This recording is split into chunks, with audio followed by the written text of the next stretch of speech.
شعیب علیہ السلام نے کیا کہا؟ یا قومی لا یجرمنکم شقاقی ان یصیبکم مثل ما اصاب قوم نوح او قوم ہود او قوم صالح. اے میری قوم، تو اچھا اس قوم کو بھی واقعات معلوم تھے، اس آیت سے پتہ چلتا ہے. اے میری قوم، ایسا نہ ہو کہ جو عذاب نوح علیہ السلام کی قوم پہ آیا جس کا تمہیں پتہ ہے، یا جو عذاب قوم ہود پر آیا، یا جو عذاب قوم صالح پر آیا، ایسا نہ ہو کہ وہی تم پر بھی آ جائے. اور یہ بھی کہنے لگے وما قوم لوط منکم ببعید، لوط علیہ السلام کی قوم تو بہت قریب ہے تم سے، جا کے دیکھ لو ان کے حالات، وہ تو ابھی ماضی کا قریب کا قصہ ہے. وَيَا قَوْمِ لَا يَجْرِمَنْ وَيَا قَوْمِ اسْتَغْفِرُوا رَبَّكُمْ ثُمَّ تُوبُوا إِلَيْهِ. اے میری قوم اعتراضات چھوڑ دو، استغفروا ربکم، رب سے توبہ استغفار کرو. دیکھو وہ لوگ استغفار کا مطلب سمجھتے تھے، ہم لوگ استغفار کا مطلب نہیں سمجھتے. جب شعیب علیہ السلام نے کہا استغفار کرو تو ایسا تو ان کے لیے تو بڑا آسان تھا، ایک تسبیح استغفار کی صبح پڑھ لیتے، ایک تسبیح شام کو پڑھ لیتے. تو اتنی سی بات ہے، تو ہمیں تو نماز میں ویسی کوئی اعتراض نہیں، تو استغفار کی ایک تسبیح پہ کیا اعتراض ہوگا؟ وہ سمجھتے تھے کہ استغفار کا مطلب ہے گناہ سے توبہ، جو ڈنڈی مار رہے ہیں یہ چھوڑیں اور پھر اللہ سے توبہ کریں. یہ والی توبہ آج کل مارکیٹ سے کیا چل رہی ہے؟ بہت سی چیزیں مارکیٹ میں شارٹ ہو گئی ہیں. بھائی یہ لوگ چینی کو روتے ہیں، یہ شارٹ ہو گئی، وہ شارٹ ہو گئی، وہ بھائی بہت ساری چیزیں شارٹ ہوئی ہیں. تو یہ والی توبہ آج کل مارکیٹ سے کیا چل رہی ہے؟ شارٹ چل رہی ہے. استغفار استغفر اللہ، ڈرامہ دیکھ کے بھی استغفار ہو رہا ہے، ہائے ہائے کیسا ہو گیا، کیسی ہیروئن ہے، توبہ توبہ، ٹھیک ہے نا، کیسا ہیرو ہے، اتنا گندا گانا، توبہ توبہ استغفر اللہ. تو یہ استغفار چل رہا ہے آج کل. تو استغفار کا مطلب وہ لوگ بولو بھائی سمجھ. وہ کچھ لوگ بیٹھے ہوئے تھے نا، ایک بس میں جا رہے تھے، سب ایک بس میں جا رہے تھے، ذرا دیندار تھے وہ، تو سب نے تہیہ کیا بھائی اگر کوئی لڑکی خاتون واتون نظر آ گئے نا تو استغفار پڑھنا بھائی، ٹھیک ہے نا. کیا کرنا ہے؟ تاکہ نظریں نیچی کر لیں، توبہ استغفار. تو جیسے ہی ایک نے پڑھا نا استغفار استغفر اللہ، تو سب نے کہا کہاں ہے کہاں ہے کہاں ہے، سب نے کیا کہا، وہ لاشعوری طور پر نکل گیا نا کہ چلو استغفار کریں گے لیکن دیکھ تو لیں. بولے بتا یار کہاں ہے کہاں، تو لاشعوری طور پر ہوتا ہے تو آواز دفعہ. تو شعیب علیہ السلام نے کیا کہا؟ استغفروا ربکم ثم توبوا الیہ ان ربی قریب مجیب ان ربی رحیم ودود. ایک جگہ فرمایا رحیم بھی ہے اور بہت محبت کرنے والا ہے. ودود محبت کی سپرلیٹو ڈگری ہے، بہت محبت کرے گا تم سے، بہت زیادہ محبت، اتنی محبت کہ تو اس کے لیے تم نے گناہ چھوڑ دیا بھائی، بہت محبت کرے گا. تو ظاہر ہے اللہ جب محبت کرتا ہے تو ہماری طرح نہیں ہے کہ بہت محبت ہے بس ہے. تو بھئی یہ پیسے تو اتنی محبت ہے تو ٹھیک ہے نا. آپ کو کوئی دوست پریشانی میں آئے آپ کے پاس، بہت پریشان تھا، اس کو پیسوں کی ضرورت تھی، وہ آپ اس سے کہہ رہے یار مجھے تمہیں، آپ کو پتہ نہیں تھا کہ ابھی یہ پیسے بھی مانگ لے گا مجھ سے، کہہ رہے یار مجھے تم سے بہت محبت ہے، ایکچولی میں بتا نہیں سکتا بہت محبت ہے. وہ بڑا خوش ہو گیا بھائی اب تو ٹھیک ہے بھائی. تو کہہ رہے یار مجھے نا 100 روپے کی ضرورت ہے. اب آپ کہہ رہے یار یہ کیسے موقع پہ میں نے اظہار کر دیا محبت کا، ٹھیک ہے. تو ہم لوگوں کی محبت کیسی ہوتی ہے؟ ایسی ہوتی ہے. اگر میں پہلے سے پتا ہوتا پیسے مانگتا ہے تو ہم کیا کہتے ہیں؟ یہی محبت کچھ نہیں ہوتا. مفتی صاحب نے بیان کیا تھا لویریا پر، وہ جا کے سن لینا، پھر ایسا کہیں گے ہم. تو اللہ جب کہہ رہا ہے نا کہ استغفار کرو گے تو میں کیا کروں گا؟ ودود، بے پناہ محبت کروں گا، بے پناہ محبت. اس کا مطلب ہے کہ پھر اللہ نوازے گا، بہت بہت نوازے گا، رزق کی فراوانی کر دے گا، رزق کے دروازے کھول دے گا، دل میں سکون ڈال دے گا. اگر پریشانی بھی آئے گی تو درجات کو بلند کرنے کے لیے، جیسے یعقوب علیہ السلام پر پریشانی آئی، جیسے یوسف علیہ السلام پر پریشانی آئی تاکہ مصر کا بادشاہ بنا دوں، پھر وہ پریشان کرنے کے لیے پریشان نہیں کرے گا، وہ پریشان کرے گا خوشی دینے کے لیے. آپ حیران ہو گے خوشی دینے کے لیے بھی اس کے سارے القاب اس سے چھین لیے جاتے ہیں. وہ تو میت ہے، میت کب آئے گی، میت کا جنازہ. آپ نے یہ نہیں دیکھا ہوگا کہ جو مرا ہوا ہو اس کو کہا جائے ماموں کو لے آؤ، پپو کو یہاں لے آؤ، نہ بھائی میت کو، پپو کی میت کو یہاں لے آؤ، خالو کی میت کو یہاں لے آؤ، والد کی ابو کی میت کو یہاں لے آؤ، دادا کی میت کو یہاں لے آؤ. تو جب ایک ٹریک ہے، سب نے مرنا ہے. مسلمان اپنی منزل سیدھی رکھتا ہے، اسے پتہ ہے کہ میں نے آخرت کے لیے بنا ہوں، میں دنیا کے لیے بنا ہی نہیں ہوں. اس وقت دنیا میں جو سب سے زیادہ جس چیز نے انسان کو تکبر میں اور اللہ سے غفلت میں ڈالا ہے وہ ترقی ہے. پاگل ہو گیا ترقی کر کے سن کے وہ سمجھ رہا ہے کہ بس یہی ہے، اور وہ اس دنیا کی ترقی کو دیکھ رہا ہے، اپنی حیثیت کو نہیں دیکھ رہا. دنیا ترقی کر رہی ہے میرے بھائی، لیکن سائنسدان ترقی نہیں کر رہے، وہ ترقی کے بعد بھی مر جاتے ہیں. جو ترقی کروانے والے ہیں وہ دنیا کو آگے چھوڑ کے خود پیچھے چلے جاتے ہیں. تو جس دنیا ترقی تو انسان کو کرنی چاہیے تھی نا، اور انسان کی حقیقی ترقی اس وقت تک ہو نہیں سکتی جب تک وہ موت کو آگے نہ دھکیل دے. میں سمجھا پا رہا ہوں اپنی بات؟ دیکھو دو ترقیاں، ایک ہے اس دنیا کی ترقی، ایک ہے انسان کی ترقی. انسان تو ویسا ہی ہے، پہلے عمریں زیادہ لمبی ہوتی تھیں، اب عمریں کم ہو گئیں. تو دنیا کو آپ ترقی دے رہے ہیں. اس کی اور آسان مثال دیتا ہوں میں. آپ نے اپنے لیے گھر بنایا, گاڑی بنائی, لوگ کہیں گے آپ ترقی کر رہے ہیں. آپ کا پہلا گھر تھا بوسیدہ گھر تھا, اس کو تھوڑا آپ نے کشادہ کر لیا, کچن کو توڑ کے آپ نے ریپیئر کر کے اچھا کچن بنا لیا, واش روم بھی خراب سا واش روم تھا, اس میں بڑے لگژری آپ نے نلکے شلکے لگا دیے. تو اب مجھے بتاؤ آپ ترقی کر رہے ہو یا آپ کا گھر ترقی کر رہا ہے؟ بولو نا. گھر ترقی کر رہا ہے. ٹینک اچھا بنوا لیا آپ نے, گھر میں ایئر کنڈیشن لگوا دیا, سولر پلیٹیں لگا کے بیڑا غرق کر دیا اپنے پیسوں کا آپ نے, کیونکہ گورنمنٹ نے اسکیم کیا کر دی, چینج کر دی, کیونکہ حکومت بھی کھیلتی ہے لوگوں کے ساتھ. پہلے پلیٹیں بکوائیں لوگوں کو لالچ دے کے, پھر یونٹی اتنے گرا دیے ہیں کہ کس قدر ضلالت ہے آپ اندازہ لگاؤ. تبھی لوگوں کا اعتماد ہٹتا ہے ان لوگوں پہ, کس قدر لوگوں کے ساتھ کھیلتے ہیں یہ لوگ. بد دعائیں جو پڑتی ہیں تو بلا وجہ نہیں پڑتی ہیں. دنیا میں کہیں ایسا نہیں ہوتا کہ آپ لوگوں کو ایک لالچ دو, یہ تو معاہدے کی خلاف ورزی ہے. آپ لوگوں کو ایک لالچ دو اور لوگ دھڑا دھڑ سولر پلیٹیں خرید لیں اور اس کے بعد آپ کہو کہ یونٹ ہم نے کم کر دی ہیں, جبکہ آپ کو پتہ ہے لوگ لاکھوں روپے لگا چکے ہیں. کوئی بات نہیں, مجھے پتہ ہے غم کیوں نہیں ہوتا, آخرت ہے نا. خدا کی قسم آخرت کا تصور سارے غموں کو زیرو کر دیتا ہے, سارے غموں کو زیرو کر دیتا ہے. آخرت نہ ہوتی تو میں مر چکا ہوتا ویسے ہی. کیوں مر چکا ہوتا ہے آپ سب کو پتہ ہے. آخرت کا تصور نہ ہوتا ہم سب ڈپریشن سے پاگل ہو چکے ہوتے. دیکھو آخرت کا تصور نہیں ہے جاپانیوں میں, سب کچھ ہو کے بھی خودکشیاں کرتے ہیں. سارے نہیں کرتے, بہت سے لوگ کرتے ہیں. تو ہمارے ہاں آخرت کا تصور ہے, اور صرف تصور نہیں ہے, ہمیں اتنا یقین ہے کہ موت کے بعد زندگی ہے. اللہ نے اس مسئلے کو بہت کلیئر کر دیا ہمارے سامنے, اتنا کلیئر کر دیا ہے کہ اب بہت ساری چیزوں کو انسان, وہ غم ہے بھی نہیں اصل میں, وہ تو نعمتیں ہی میں ڈوبے ہوئے ہم لوگ. لیکن جب آخرت نہیں ہوتی نا سامنے, تو کوئی نعمت تھوڑی سی کم ہو جائے اس پہ بھی پاگل ہو جاتا ہے انسان. غم ورنہ ہم لوگوں کی زندگی میں کہاں ہے بھائی, کھا رہے ہیں پی رہے ہیں. ہمارے غم یہ ہوتے ہیں کہ دوسرے کو دیکھ دیکھ کے جلنا. آج کل جو مارکیٹ میں غم چل رہا ہے وہ کیا چل رہا ہے, صبح اس کو پراٹھے مل رہے ہیں کم وقت کو, دوپہر کھانا بھی مل رہا ہے, رات کھانا بھی مل رہا ہے, شام کی چائے بھی مل رہی ہے, رات کو سونے کے لیے جگہ بھی ہے, پھر بھی ٹینشن میں ہے. کیوں؟ دوسروں کو دیکھ رہا ہے, ابے اس نے تو یہ بھی لے لیا, وہ تو وہ بھی کر لیا, وہ تو آن لائن بزنس بھی شروع کر دیا, وہ تو جس کام میں ہاتھ ڈالے چمتکار ہو جاتی ہے. تو کوئی بات نہیں یار, مر جاؤ گے ختم, جو آگے نکل گیا وہ مر کے کہاں جائے گا. یار آپ لوگ بول لیا کرو میرے بھائی, جو آپ سے آگے نکل گیا تو کہاں جائے گا, آ رہے ہیں قبرستان میں ملاقات ہونے والی ہے, کوئی ٹینشن کی بات نہیں ہے. لوگ موت کو غم سمجھتے ہیں, حالانکہ موت غم بھلانے کا سب سے بڑا ذریعہ ہے. لوگ سمجھتے ہیں موت سب سے بڑی ٹینشن ہے. بھائی صاحب موت نہ ہوتی تو ہم ٹینشن سے مر جاتے, مرتے نہیں کیونکہ موت نہ ہوتی, لیکن پاگل ہو جاتے. تو یہ تو اللہ کا بڑا فضل ہو گیا, اللہ نے ہمیں بتا دیا تم مر کے مٹی نہیں ہو جاتے. حضرت علی رضی اللہ تعالی عنہ سے کسی نے پوچھا, دیکھو بعض صحابہ ایسے تھے جن پہ خوف کا بڑا غلبہ تھا. حضرت ابو بکر, حضرت عمر یہ کہا کرتے تھے کاش ہم پیدا ہی نہ ہوتے. جو اہل اللہ ہے نا ان پر اللہ کے, کسی پہ اللہ کے خوف کا غلبہ ہوتا ہے, کسی پہ اللہ کی محبت کا غلبہ ہو جاتا ہے.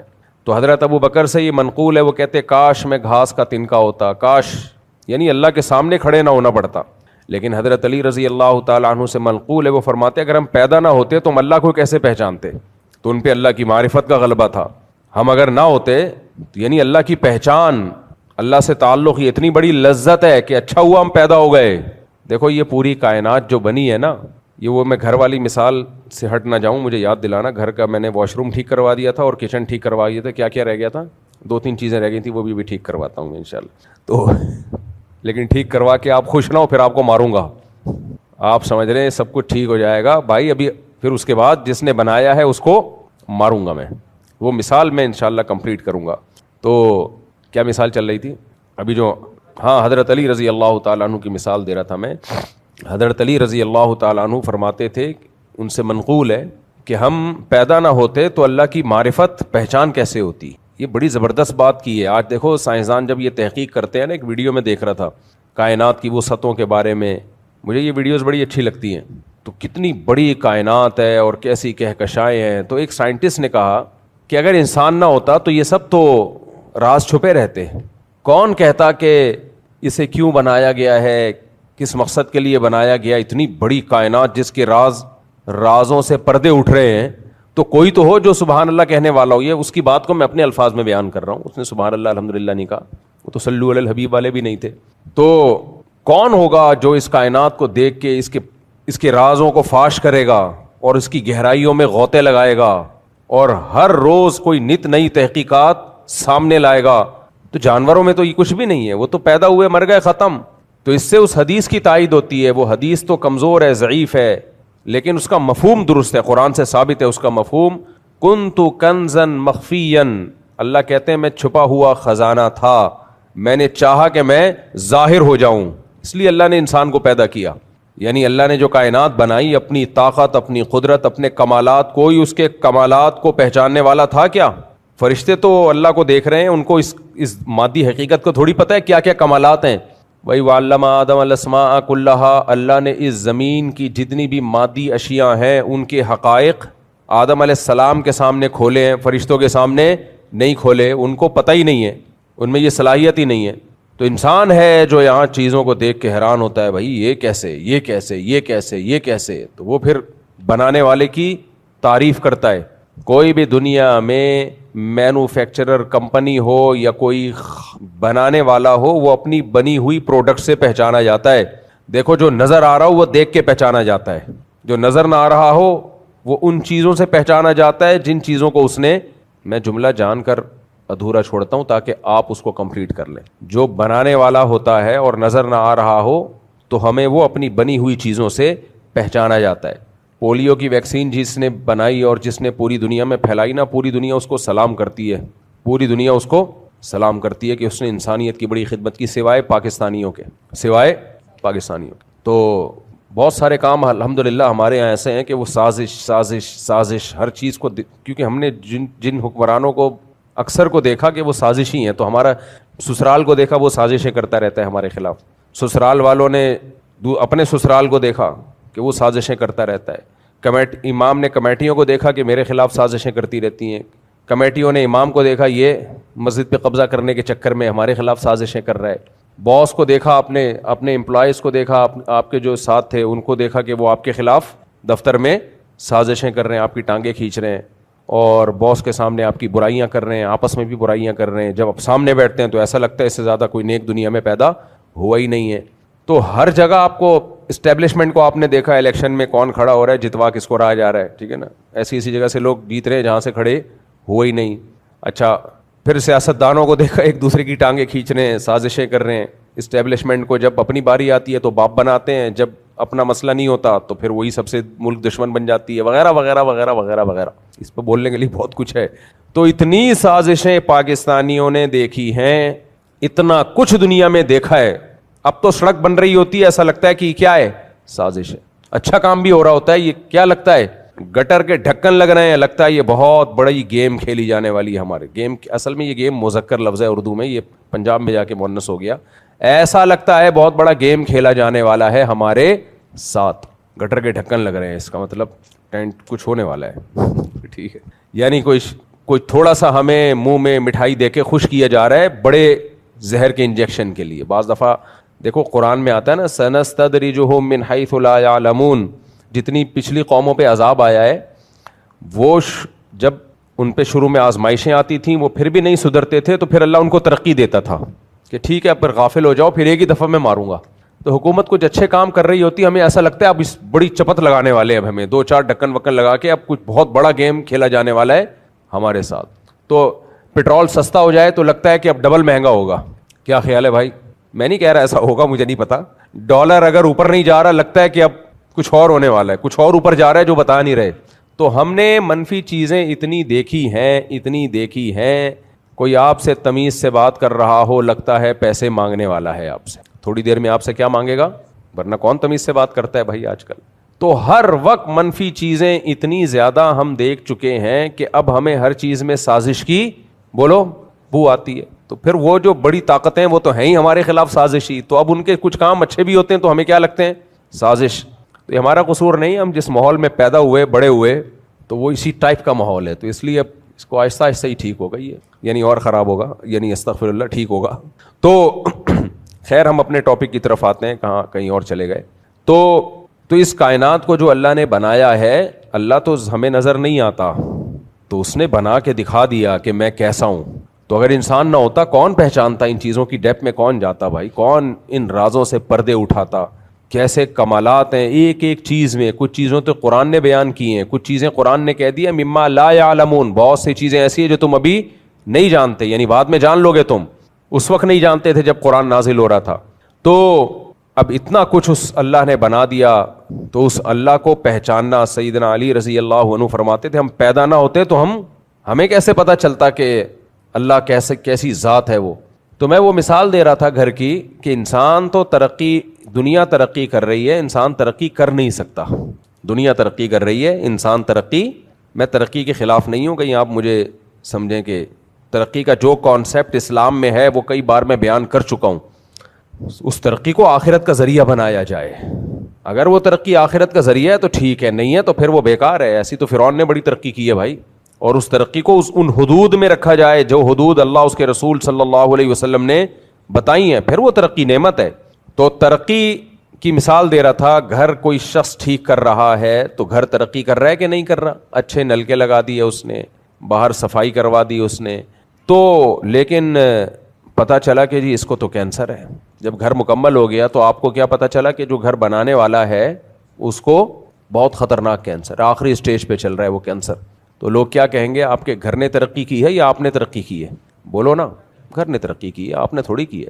اس کا فائدہ اس کو ہوگا جب آپ کے مرنے کے بعد کوئی دوسرا آئے گا اس گھر میں, لیکن اس کو بھی فائدہ نہیں ہوگا, اس لیے کہ ہو سکتا ہے اس کو بھی کچھ وقت کے بعد جا کے پتہ چلے کہ جی ٹی بی ہے اس کو, یا اس کو کینسر سے بھی ایڈز ہو گیا, اس کو کینسر سے بھی زیادہ خطرناک کوئی بیماری ہو گئی ہے وغیرہ وغیرہ.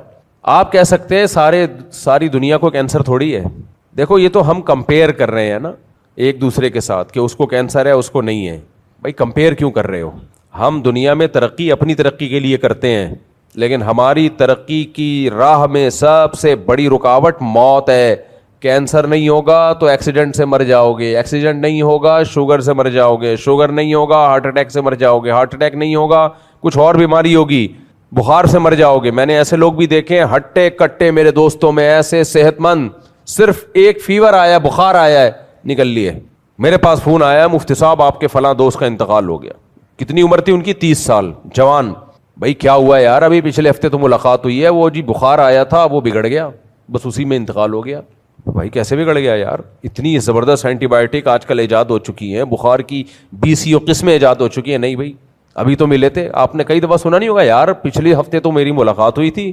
تو یہ سارے مسائل سائنسدانوں کے ساتھ بھی ہیں, جو ترقی کروا رہے ہیں ان کے ساتھ بھی ہے, جو کمپنیاں ہیں ان کے مالکان کے ساتھ بھی ہیں. تو ترقی ترقی ترقی ترقی کا بھوت سوار ہو گیا ہماری کھوپڑی شریف پہ, اور لوگ جو بنانے والا ہے اس سے غافل ہو چکے ہیں. اس کی دی ہوئی نعمتوں کے ذریعے تو ترقی کر رہے ہیں. کوئی ایک چیز مجھے ایسی بتاؤ. ایک طالب علم نے سوال پوچھا تھا نا کسی پروفیسر سے کہ جب ساری ترقیاں ہم خود کر رہے ہیں, انسان اتنا آگے جا چکا ہے, تو ہم خدا کو کیوں مانیں, کیوں اس کی عبادت کریں, کیوں اس کے احکامات کو فالو کریں؟ خدا نے معاذ اللہ کیا دیا ہے ہمیں؟ اللہ نے تو ایسی زمین اٹھا کے دے دی تھی. آپ ہزاروں سال پرانی زمین کو دیکھیں تو کچرا کنڈی لگے گی, میرا خیال ہے. کیا خیال ہے بھائی؟ کچھ بھی نہیں تھا. تو یہ تو سارا کام ہم نے کیا ہے. تو کتنی بڑی بھول ہوتی ہے انسان سے. آپ نے کیا کیا ہے بھائی؟ آپ نے کیا کیا ہے اس میں؟ ہاتھ آپ کو اللہ نے دیے, یہ تو آپ نے نہیں بنائے. آنکھیں آپ کو اللہ نے دی دیکھنے کے لیے, یہ تو آپ نے نہیں بنائے. سوچنے کے لیے دماغ کس نے دیا؟ بولو. دیا سوچنے کے لیے تھا, لیکن سوچنا آج کل اس سے جا نہیں رہا. تو سارے کام اللہ نے دیے, اور پھر اس ترقی کے لیے جتنے انسٹرومنٹ دنیا میں ہمیں چاہیے تھے وہ بھی سب اللہ کے پیدا کردہ ہیں. تو پھر تکبر کیسا بھائی؟ ساری چیزیں بھیک میں ملی ہوئی ہیں, اور اپنی اوقات یہ ہے کہ 2 وقت کی روٹی نہ ملے ترقی گئی تیل لینے, 2 وقت کی روٹی نہ ملے سب برباد. بارشیں بند ہو جائیں, ساری دنیا کی ترقی ورلڈ ٹریڈ سینٹر کی طرح دھڑام سے زمین بوس ہو جائے, خالی ایک بارش رک جائے. وہ کیمیکل سے میزائل چھوڑ کے کچھ وقت تک برساتے رہیں گے, اس کے بعد بیڑا غرق. یہ جو آج کل بارشیں ہو رہی ہیں مارچ میں نے تو زندگی میں نہیں کبھی دیکھی بھائی. مارچ میں اتنی بارشیں ہیں, اپریل میں آپ نے کبھی دیکھی ہیں؟ مجھے نہیں یاد پڑتا اپریل میں کبھی ہم نے بارشیں دیکھی. چلو ایک آدھ چھینٹا میٹا ہو گیا, بادل گزر رہا تھا 2-4 چھینٹے مارتا ہوا چلا گیا. یہ تو پراپر بارشیں ہو رہی ہیں. اس سے پتہ چلتا ہے بھائی دنیا کا جو کلائمیٹ ہے وہ کیا ہو رہا ہے. اور ماہرین کی رپورٹ یہ ہے کہ دنیا کا جو ماحول چینج ہو رہا ہے نا, اس سے سب سے زیادہ متاثر پاکستان ہے. یہ ہم بھگتیں گے. یہ انہیں ترقی یافتہ لوگوں کے کمالات ہیں, سمجھ رہے ہو. اپنے لیے تو انہوں نے بڑے الگ الگ اصول بنائے ہوئے ہیں, ہمارا بیڑا غرق کیا ہوا ہے. بارش تو اللہ کی نعمت ہے, لیکن پتہ نہیں جون جولائی میں اب کیا ہوگا, جو جولائی اگست میں کیا ہوگا اب. تو اور ہمارے لیے تو rain is the blessing of God but it is a source of trouble for the people of Karachi. یہی تو میٹرک میں رٹا لگا کے یاد کیا تھا ہم نے. دیکھو میٹرک میں جو ہمیں سبجیکٹ یاد کروائے جاتے تھے وہ بھی کیسے, وہ بھی ٹینشن والے سارے. پہلا جملہ بس اچھا ہے, رین is the blessing of God, آگے بٹ کے بعد آگے ساری. قرآن میں جہاں بارش کا تذکرہ ہے بٹ کا تذکرہ نہیں ہے, آگے بٹ ہے بھائی. قرآن ہمیشہ بارش کے بارے میں کہتا ہے اللہ کی رحمت, اللہ کی نعمت, میں اس کے ذریعے مردہ زمین کو زندہ کرتا ہوں, چشمے جاری کرتا ہوں. لیکن کراچی میں جب بچے کو میٹرک میں مضمون یاد کروایا جا رہا ہے تو پہلا جملہ تو قرآن سے لے لیا, rain is the blessing of God, but کے بعد سورس آف ٹربل کی ساری اقسام بیان کر دی. ٹریفک جام ہو جاتا ہے, گٹر سے یہاں سے لوگ گرتے ہیں, دوسرے سے نکلتے ہیں, بیماریاں پھوٹتی ہیں, وہ پورا مضمون ابھی مجھے یاد نہیں ہے. تو تبھی تو ہمارا دماغ کیا ہو چکا ہے منفی. جو چیز جو سب سے بڑی اللہ کی نعمت ہے اس میں بھی ہم گھبرانا. سب سے پہلے تو لائٹ جاتی ہے, 2-4 چھینٹے پڑتے ہیں لائٹ گئی. یعنی کیئر ہے بھائی, پبلک کی کیئر کا خیال ہے کہ کرنٹ لگنے سے کوئی مر نہ جائے. تو آنے کے بعد بھی تو کرنٹ لگ سکتا ہے بھائی, اور لگتے ہیں لوگوں کو, کھمبے سے چپکے ہوئے ہوتے ہیں. اللہ بچائے سب کو, زندگی دے. خیر پھر ہم اپنے دکھڑوں کی طرف چلے جاتے ہیں, بار بار ٹاپک چینج ہوتا ہے. تو میں یہ عرض کر رہا تھا کہ آپ نے گھر بنا لیا, آپ کا گھر ترقی کر گیا, بہت کچھ ہوا, آپ نے کپڑے اچھے بنا لیے, ویسٹ کوٹ اچھی پہن لیا آپ نے, اور سوٹ ٹائی بنوا لیا آپ نے, شوز بھی اچھے خرید لیے. تو یہ کمپنیاں ترقی کر رہی ہیں, ویسٹ کوٹ کی کمپنی نے بھی ترقی کر لی ہوگی, جوتوں کی کمپنی نے بھی ترقی کر لی ہوگی. آپ تو میرے بھائی ترقی جب ہوگی جب آپ موت کو دھکیل دو. آپ تو روز بروز پھانسی کے پھندے کے قریب جا رہے ہو. جب میں یہ مثال دیتا ہوں نا پھانسی کے پھندا, تو لوگ ڈر جاتے ہیں, ابے پھانسی, ہمیں تھوڑی پھانسی ہونے والی ہے. تو بھائی جس کو پھانسی ہونے والی ہوتی ہے تو پھانسی کے بعد اس کو کیا ہوتا ہے, وہی ہوتا ہے جس کو نہیں ہونے والی ہوتی. کیا خیال ہے؟ ابے بھائی جس کو پھانسی سنا دی گئی ہو, 10 سال قید با مشقت یا 10 سال قید بلا مشقت اور کے بعد پھانسی, تو اس پھانسی والے کو پھندے میں لٹکا کے مار دیا جاتا ہے نا, تو مجھے اور آپ کو پھندے میں لٹکائے بغیر مار دیا جائے گا. فرق یہ ہے کہ جو موت کا جو طریقہ ہوگا وہ کیا اختیار کیا جائے گا. کسی کو ٹرک کے نیچے لا کے مارا جائے گا, ڈمپر کے نیچے کچھ اسٹیکر بنایا جائے گا اس کا, کسی کو جو ہے کینسر سے مارا جائے گا, کسی کو شوگر سے مارا جائے گا, کسی کو گردوں خراب کر کے مارا جائے گا, کوئی سسرال کے ہاتھوں پٹے گا, کوئی دوسری کرے گا, اور ڈپریشن سے مارا جائے گا, صرف ڈپریشن سے تو مرے گا بھائی. نہیں یقین آتا آپ ہمارے یہاں کے جنازے دیکھ لیا کرو, ہر ہفتے کوئی ایک آدھ تو آیا ہوا ہوتا ہے. ہمارے تو قریب قریب مسجدیں, جنازے بھی ڈیوائڈ ہوئے ہوئے ہوتے ہیں.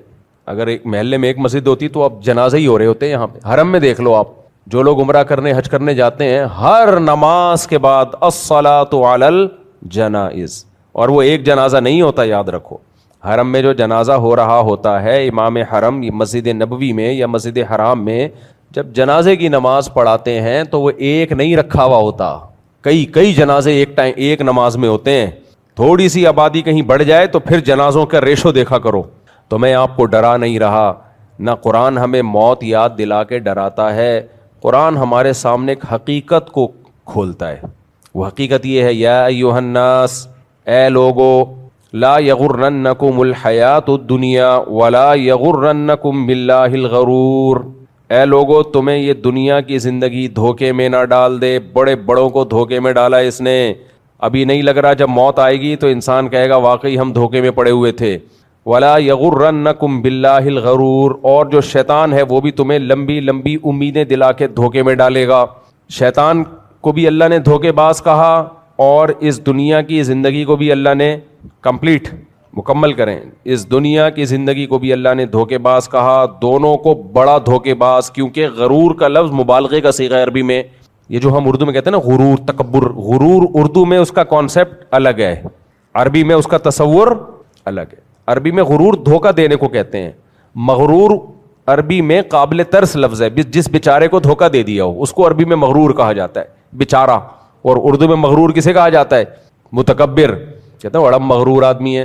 لیکن اردو میں یہ لفظ آیا عربی سے ہے اور صحیح معنوں میں کنورٹ ہوا ہے, کیونکہ جو متکبر ہوتا ہے نا وہ بھی اپنے بارے میں دھوکے میں ہوتا ہے کہ میں کوئی بڑی فلم ہوں, دھوکے میں ہوتا ہے وہ. اس کو شیطان نے دھوکہ دے دیا اور یہ دھوکے میں آ گیا, اس لیے اس کو کیا کہا جاتا ہے؟ مغرور.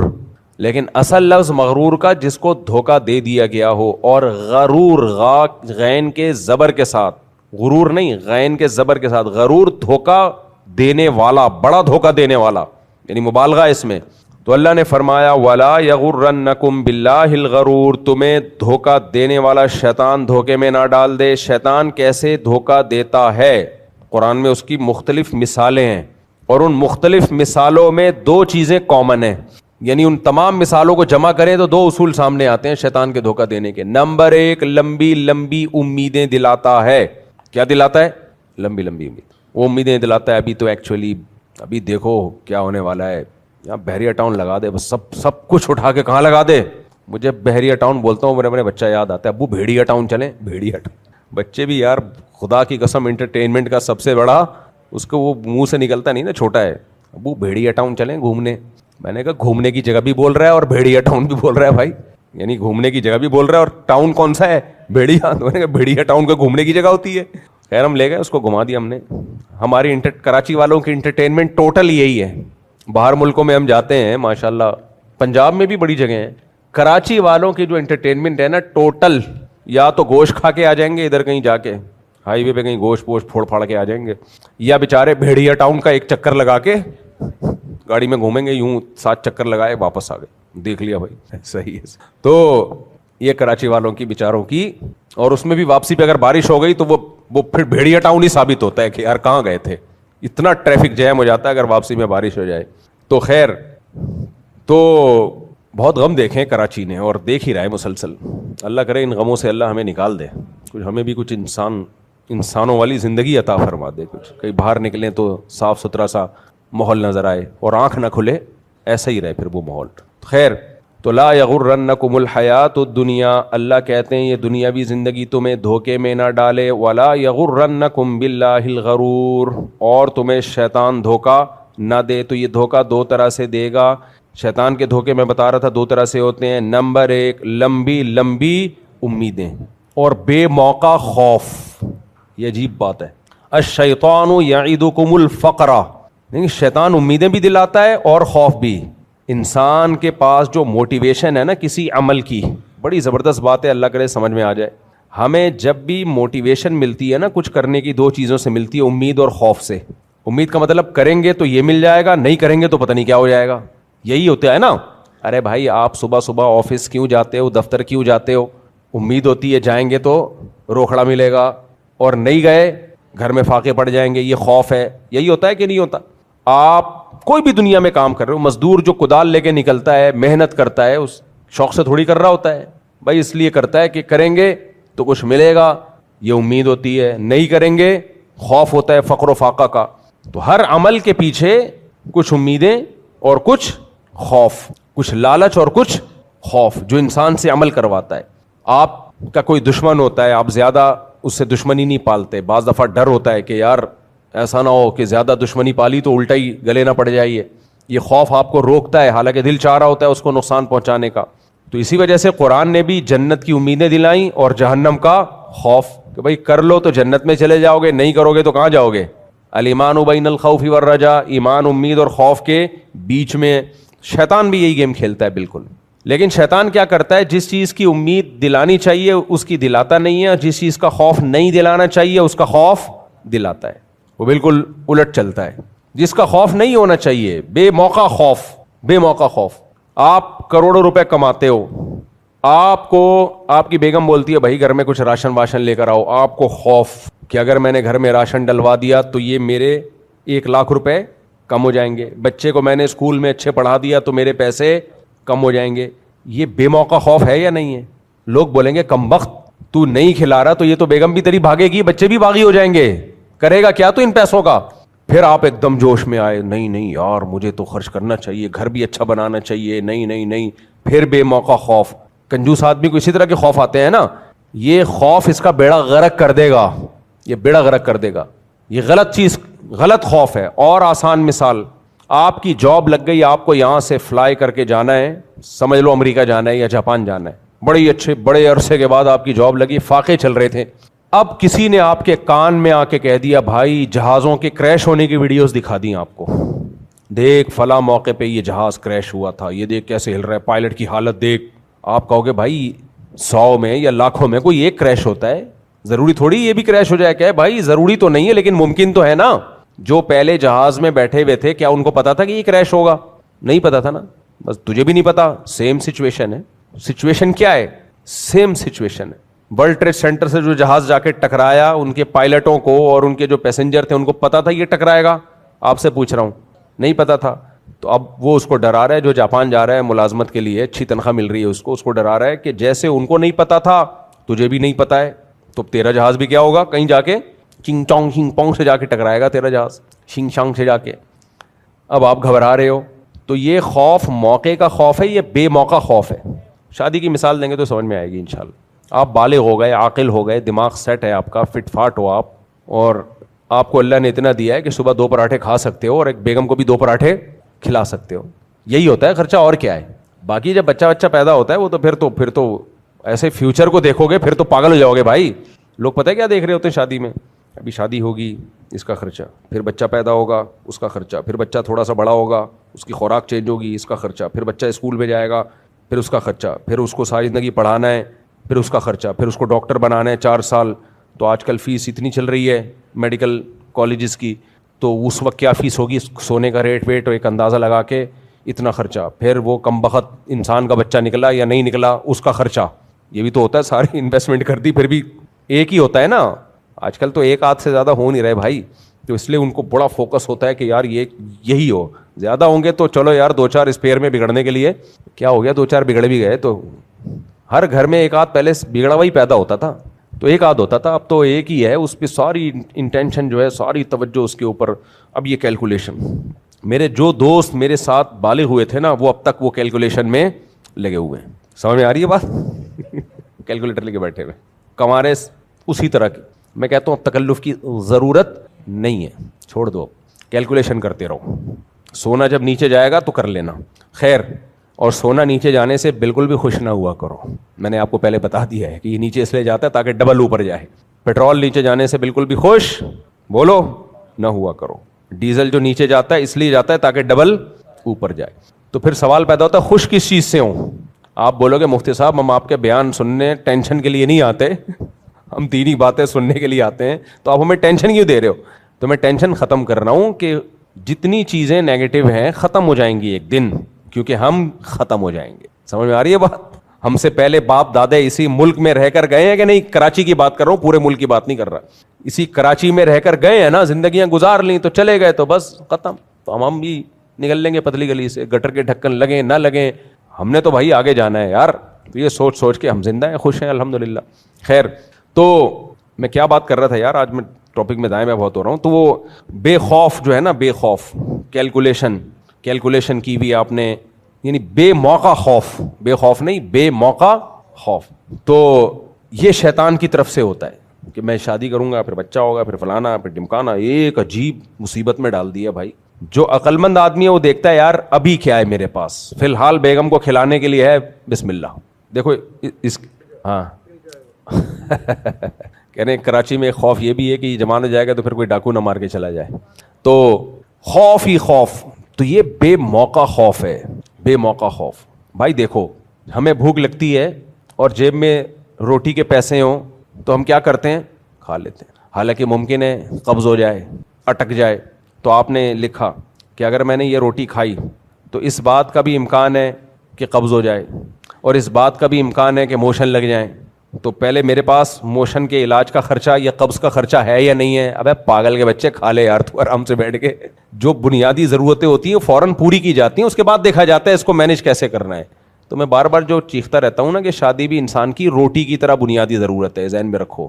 یہ روٹی کی طرح بنیادی ضرورت ہے, پراٹھے کی طرح بنیادی ضرورت ہے, انڈے مچھلی کی طرح. جیسے ڈاکٹر کہتے ہیں نا انڈا کھاؤ, مچھلی کھاؤ, روٹی کھاؤ, یہ کھاؤ, وہ کھاؤ, ایسے ہی ڈاکٹر کہتے نہیں ہے لیکن کہنا چاہیے. جب بالغ ہو جائے تو فوراً شادی کرو, اس لیے کہ آپ کو جیسے روٹی کی بھوک لگ رہی ہے, شادی کی بھوک اس سے ڈبل لگتی ہے. سمجھ میں آ رہی ہے بات کہ نہیں آ رہی؟ یہ آپ کی باڈی کی ریکوائرمنٹ ہے, باڈی چاہتی ہے. نہیں ہوگا تو اس کا دماغ خراب ہوگا, ڈپریشن میں جائے گا, پاگل ہوگا. یہ ہو گئے ہیں پاگل بہت سے نوجوان آتے ہیں, مجھے لگتا ہے کھسک چکا ہے بھی ہے.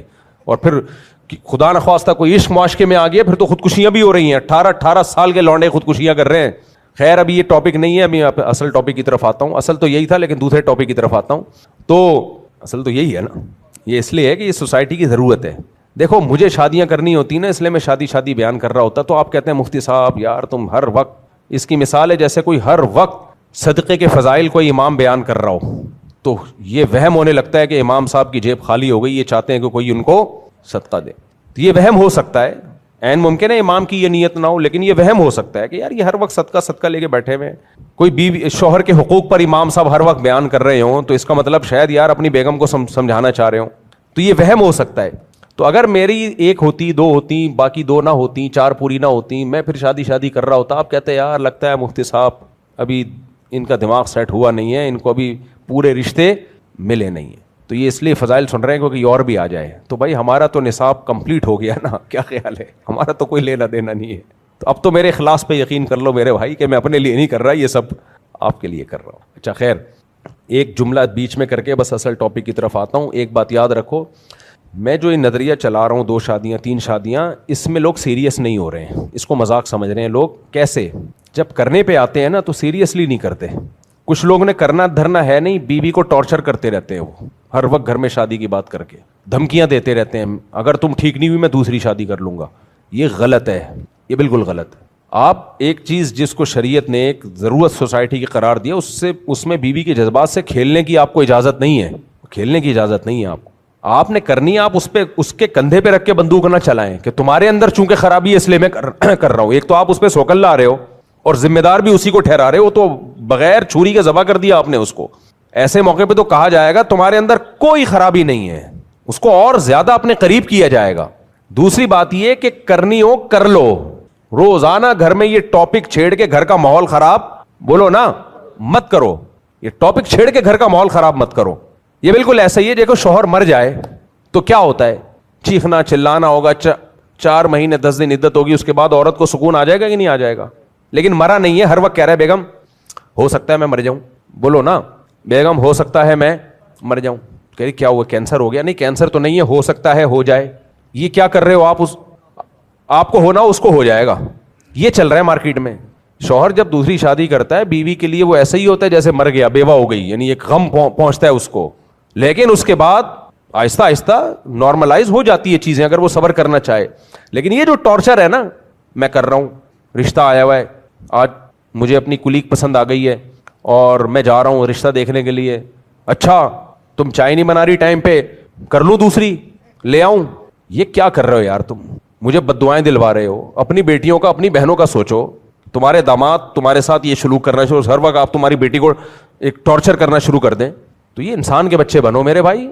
تو ایک چیز ہے اس کو ہم سیریسلی بیان کر رہے ہیں، کبھی کبھار تھوڑا بہت ہنسی مذاق بھی ہو جاتا ہے، لیکن وہ شریعت کا جو فلسفہ ہے وہ بہت وہ میچور لوگوں کے لیے، چھچورے لوگوں کے لیے بولو نہیں ہے، وہ مذاق بنانے والوں کے لیے نہیں ہے وہ. تو اس لیے کرنا ہو کریں ضرور ہے، تو ہم ترغیب دیتے ہیں کریں بھائی. پہلی بات یہ الگ گھر لے کے دیں اس کو، اسی گھر میں نہیں آئے گی. آدھا بیان سنتے ہیں کم وقت، آدھا سنتے نہیں ہیں. بہت پرانی بات ہو گئی، اب کسی کو نہیں پتا چلے گا کس کی بات ہو رہی ہے. خاتون نے بتایا کہ لندن سے کہ میرے شوہر نے دوسری شادی کی اور میرے ہی گھر میں لا کے بیوی کو رکھا ہوا ہے. یہ غلط ہے. میں نے کہا ہنگامہ کرو بھائی اس پہ.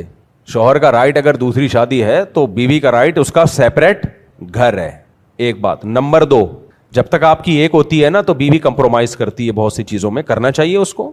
سب کمپرومائز کر کے چل رہے ہوتے ہیں. وہ آپ کی ماں کی بھی خدمت کرتی ہے، آپ کے والد کی بھی خدمت کرتی ہے، بعض دفعہ دیوروں کی بھی کر رہی ہوتی ہے. بھائی میاں بیوی ہے، کمپرومائز سے ہی چلتا ہے. لیکن جب دوسری ہو جاتی ہے نا پھر کمپرومائز والا سیٹ اپ ختم. پھر وہ یہ کہہ سکتی ہے اب دوسری آپ کی اماں کی خدمت کرے گی، مجھے الگ گھر لے کے دو، تو آپ کو لے کے دینا پڑے گا. سمجھ میں آ رہی ہے بات کہ نہیں آ رہی ہے؟ پیڑے کھانے کے لیے نہیں ہوتی کہ آپ نے دوسری کو سارا پروٹوکول دے دیا جو پہلی 10 سال سے بچوں کے ساتھ آپ کے ماں کی، باپ کی، دادا کی، نانا کی خدمت میں لگی ہوئی ہے. اس کو آپ نے کہا کہ ایکچولی شریعت نے مجھے اجازت دی ہے، تو شریعت نے اس کو یہ رائٹ دیا ہے کہ وہ کہے کہ اب آپ کے خاندان کی خدمت کون کرے گا؟ دوسری کرے گی، مجھے سیپریٹ رکھو. میں نے ان تمام شرطوں پر عمل کر کے کی ہے. سمجھ میں آ رہی ہے بات؟ ان سب چیزوں کو میں نے فالو کیا ہے، تو اس کو یہ حق ہے. وہ کہہ سکتی ہے. ہوتا یہ ہے کہ اس پہلی والی کو تو ادھر ہی رکھا ہوا ہے، دوسری کو ڈیفینس میں الگ فلیٹ لے کے خوبصورت سا دے دیا. یہ چل رہا ہوتا ہے مارکیٹ میں. بھائی دونوں کے سیم رائٹ ہیں، برابر حقوق ہیں.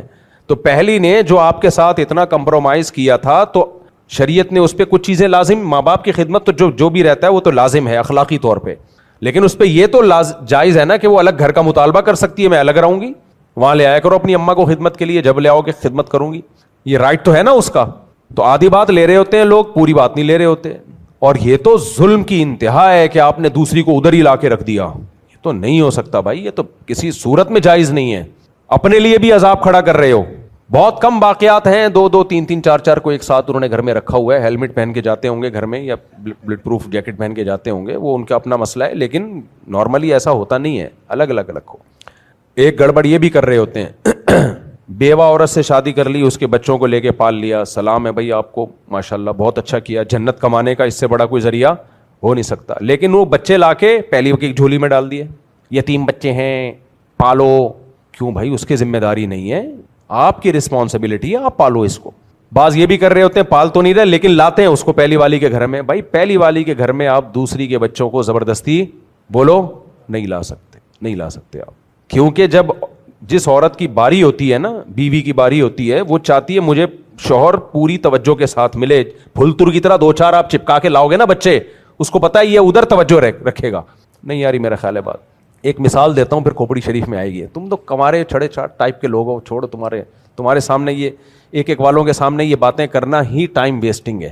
تمہیں کیا پتا 2 کے بعد مسائل کیا ہوتے ہیں, ان سے کیسے نمٹا. جب بچے ہو تم آ جاتے ہو بھی ٹوپیاں پہن کے میرے سامنے, شریف جمعے کو نہا دھو کے آ جاتے ہو. دیکھنے سے اللہ کرے سب شریف ہی ہوں مجھ سمیت.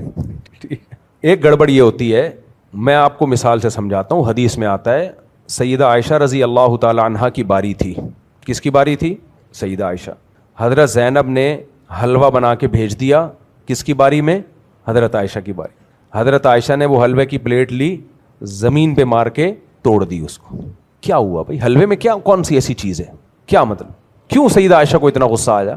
وجہ کیا ہے؟ باری سیدہ عائشہ کی ہے, اماں عائشہ کی باری ہے, اور انہوں نے برداشت نہیں کیا کہ میری باری میں مداخلت کسی اور کی ہو.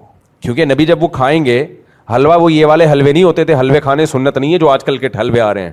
کھجور ہوتی تھی, اس میں کوئی دودھ مکس کر دیا یا کوئی ایسی کوئی چیز, یہ جو بالکل نیچرل, یہ چینی کے جو گڑ کے جو گاجر کے پتہ نہیں کس طرح ہضم کیسے کرتے ہو. ایک دفعہ میں, اچھا لوگ مجھے کہہ رہے ہوتے ہیں جب شادیوں میں کہیں کھانا وانے میں جانا ہو نا, کہ حضرت آپ یہ میٹھا کھائیں, میں نہیں کھاتا. کہتے ہیں ماشاءاللہ یار حضرت, وہ سمجھتے ہیں بہت نیک ہے حضرت. میں کہتا بھائی ہضم کیسے کرتے ہو یار تم لوگ, اتنے تم نے نان پھوڑ دیے, اتنی بڑی بریانی کی پلیٹ پھوڑ دی, اس کے بعد یہ گجریلا گاجر کا جو حلوہ اتنا بھاری بھرکم, یہ لے کے گھر تک پہنچو گے کیسے یار, اس کو اتنا بوجھ اٹھا کے.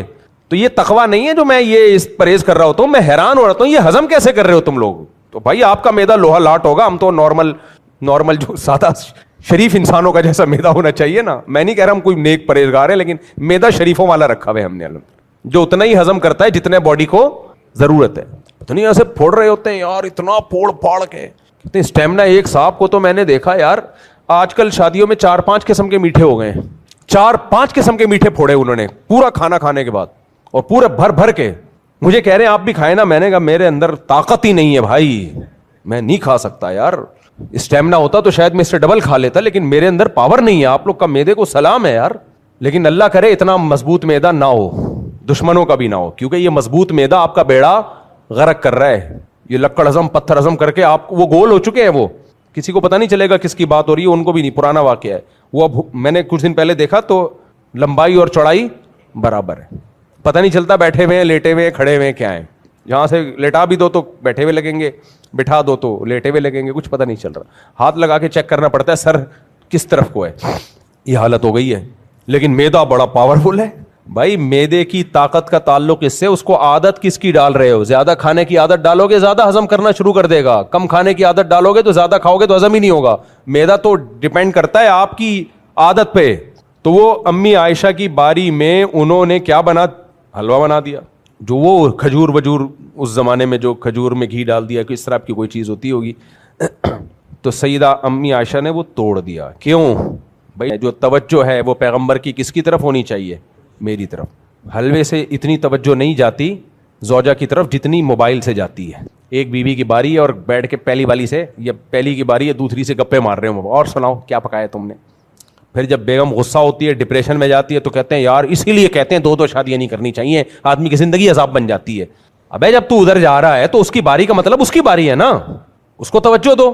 پھلتر کی طرح 2 بچے لے کے جائے گا ساتھ میں وہاں پہ, اب جب عورت کو غصہ آئے گا یہ کیوں لے کر آ رہے ہو, تو کہہ رہے ہو میرے بچوں پہ تم غصہ, اس کا مطلب تمہیں مجھ سے محبت نہیں ہے.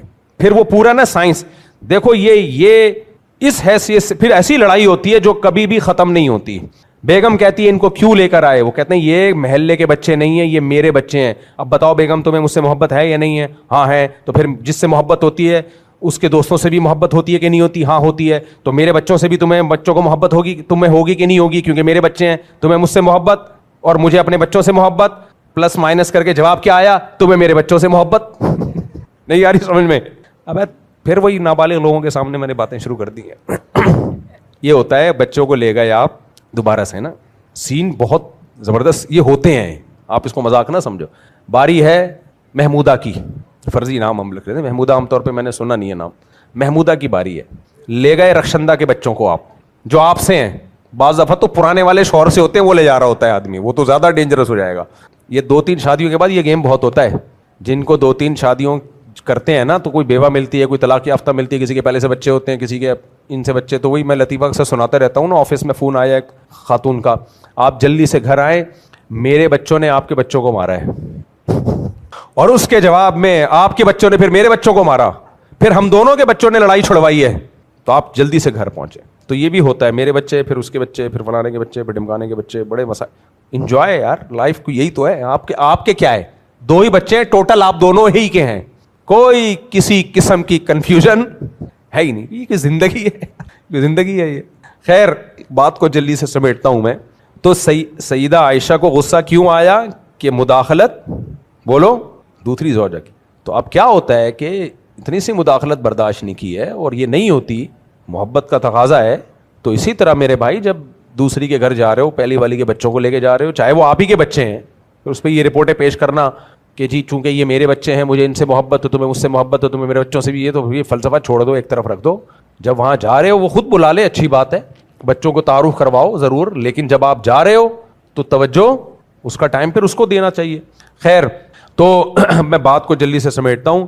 میں مثال یہ میں نے شروع کی تھی کہ انسان جتنی بھی ترقی کر لے میرے بھائی, یہ ترقی انسانوں کی نہیں ہوتی, یہ ترقی اس دنیا کی ہوتی ہے. سمجھتے ہو؟ میری اور آپ کی حقیقت میں ترقی اس وقت ہوگی جب ہم اپنی عمر کو بڑھا لیں. ایسی میڈیسن آ جائیں کہ انسان اب 2000 سال زندہ رہے گا. زندگی تو وہی ہے جہاں کے کھڑے ہوئے تھے ہم, بہت زیادہ 80 سال 90 سال. جاپان میں تو شروع سے ہی صدیوں سے لوگ لمبی زندگی جیتے ہیں, اور کچھ ممالک ایسے ہیں تو 100 سال نکال لیتے ہیں. گلگت بلتستان میں پہاڑی علاقوں میں 100 سال کے لوگ ہوتے ہیں, لیکن وہ بھی بالآخر کیا ہو جاتے ہیں؟ بوڑھے. تابعین میں ہمیں 120 سال تک کے لوگ بھی ملتے ہیں. تو اس زمانے میں تو ممکن نہیں ہے, لیکن 120 بھی کیا ہے, 60 کو 2 دفعہ, کیا خیال ہے؟ 60 سال جو ریٹائرمنٹ کی عمر ہے, گویا کہ ایک زندگی اور مل گئی, بس ختم.